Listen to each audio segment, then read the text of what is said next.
Ingatkah kalian dengan sosok ini? Ya, Gus Dur. Orang yang dianggap aneh dan kontroversial, dituduh PKI, tidak becus mengurus negara karena suka jalan-jalan ke luar negeri. Orang yang mau membubarkan DPR atau MPR karena dianggap DPR seperti kanak-kanak. Dan juga beliau disebut sebagai orang yang buta mata dan buta hati oleh salah seorang Habib. Bahkan beliau dicopot dari jabatan presiden secara paksa dengan kondisi berkolor oleh para gelandangan politik. Namun siapa sangka, sosok beliau ternyata seorang yang luar biasa yang memiliki karomah serta akhlak yang baik. Meski asal beliau adalah santri pesantren, namun kecintaan beliau terhadap agama dan negeri, beliau berani korbankan harta dan nyawanya. Beliau pernah berkata, tidak ada jabatan di dunia ini yang perlu dibela mati-matian. Beliau adalah seorang yang toleran, zuhud, warok, dan gemar bersedekah. Bahkan menurut Gus Durian, ketika Gus Dur sakit, beliau tidak memiliki biaya, hingga istri beliau Ibu Sinta Nuria mau menjual jam-jam tangan milik Gus Dur. Namun Allah Maha Pengasih, biaya pengobatan Gus Dur dibiayai oleh para pecinta beliau. Kita bisa saksikan tanda kesolehan beliau. Ketika Gus Dur wafat, ribuan orang bertakziah dan bersedih atas kepergiannya.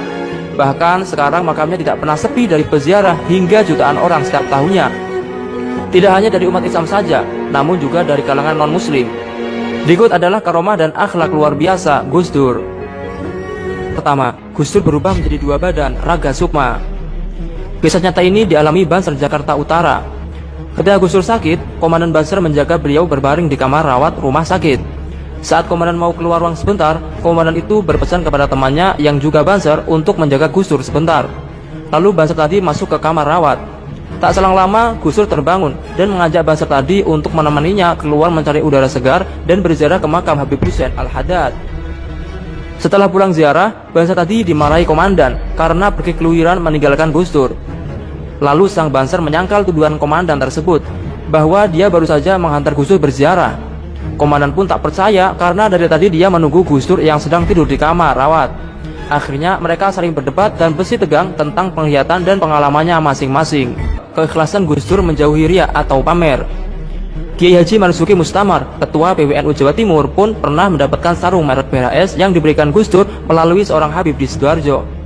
Habib tersebut berkata bahwa sarung itu adalah titipan dari Gus Dur yang harus diberikan kepada para kiai setelah Gus Dur meninggal dunia. Karena ketika dibagi sebelum Gus Dur meninggal, maka para kiai akan mengucapkan terima kasih kepada Gus Dur. Maka itu sampai sekarang sarung itu pun sangat disayang oleh Kiai Marzuki. Ia menyebutnya sarung tersebut sebagai piagam dari Gus Dur.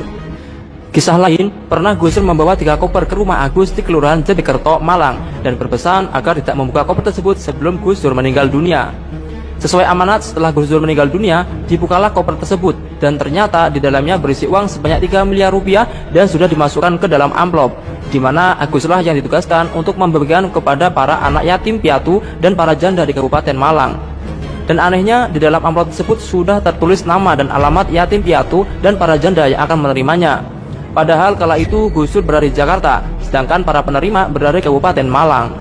Yang ketiga, mobil Gus Dur melaju cepat. Saksi hidup Khairul, yaitu sopir Gus Dur, suatu ketika berada di Majenang Cilacap mengantar Gus Dur beserta rombongan 2 mobil. Saat jam 12 siang, Gus Dur mengajak pulang karena di rumah ada tamu yang harus ditemuinya pada jam 13.00. Namun sang sopir berpikir mustahil, paling tidak sampai Jakarta pukul 3 atau 4 sore karena jaraknya yang sangat jauh, harus melewati kawasan puncak yang jalannya kecil, berliku-liku dan naik turun. Saat itu belum ada tol Cipularang. Setelah sampai, anehnya sang sopir menengok jam tangannya masih pukul 13.12. Luar biasa, jarak Jakarta Cilacap ditempuh hanya 1 jam lebih sedikit. Padahal rombongan mobil di belakangnya baru sampai di Ciganjur pukul 16.30. Beda 4 jam lebih dari perjalanannya. Akhirnya Gus Dur tidak terlambat menerima tamunya yang juga baru saja sampai. Seperti baru. Hujan deras pernah mengguyur kota santri Jombang yang membuat makam Kiai Haji Abdurrahman Wahid atau Gus Dur ambles berlubang akibat gurusan air mengganggang lebar. Subhanallah, yang lebih mengagetkan, jasad presiden keempat itu masih utuh. Kain kafan yang membungkus jasad Gus Dur masih utuh dan putih. Akhirnya penjaga dan pengurus pondok langsung membuat barisan blokade untuk menutupi lubang di pusaran Gus Dur. Hal ini dimasukkan agar peziarah tidak sampai mengambil gambar. Kisah ini mengingatkan kita akan syair karya beliau yang bernama Syair Tanpa